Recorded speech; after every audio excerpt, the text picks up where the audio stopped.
Admiral Phillips, you talked about the fact that we can take care of this issue, but not if we wait to get started. I wonder if you'd elaborate on that.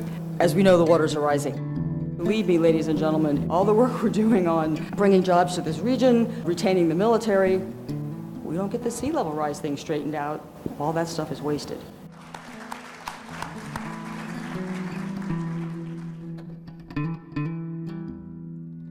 I drove ships for 31 years. That was my dream, to get into the destroyer Navy. I later was able to command a destroyer squadron. I was the first woman to have that opportunity. My last command was Expeditionary Strike Group 2, which was all the amphibious forces on the east coast of the United States. I wasn't planning to get out, and I wasn't ready to get out. That is the way this works. Sooner or later, you don't get to serve anymore, whether you want to or not. Someone said to me, "What's important to you?" That was a compelling question, and it made me think about what was I going to do.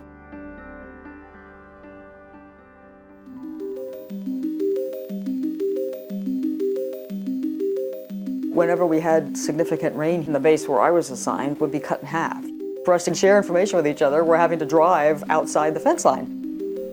I didn't spend a lot of time thinking, oh, that darn sea level rise that's coming to get us, but that kind of gave me some exposure to that world. Once I retired, I was asked to participate in a pilot project here in Hampton Roads looking at the impact of sea level rise on the region and coming up with community solutions to that impact. The more I learned, the more I realized we have really an existential challenge here. And not only does it impact this region, but it also is a threat to our national security. And we have an opportunity to do something about it, but we have to start to act now. I love that kind of a challenge. It's a lot like running a ship in the Navy, and it ties into things that I love, the environment, the outdoors, wetlands. So I found my compelling issue. But what I realized was all that intellectual energy I'd been putting into the Navy, I could put that into something else. And what do you know, I was trainable. I could learn new skills. It completely changed my life, my perspective, my confidence.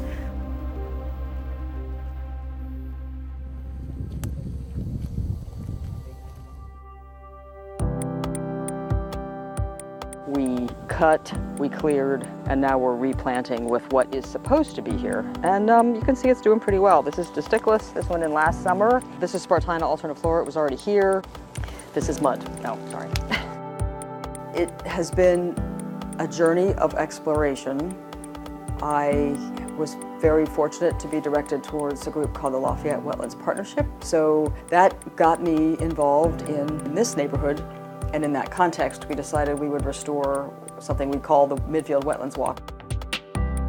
It has become a project to make it a better retainer of water for species that should be there to evolve as we see rising waters in the Hampton Roads region. How do you prepare yourself for those unexpected circumstances and still execute your mission? That's resilience. So it doesn't matter if it applies to a ship or to a town or to a street or your home, your life, your family, your job.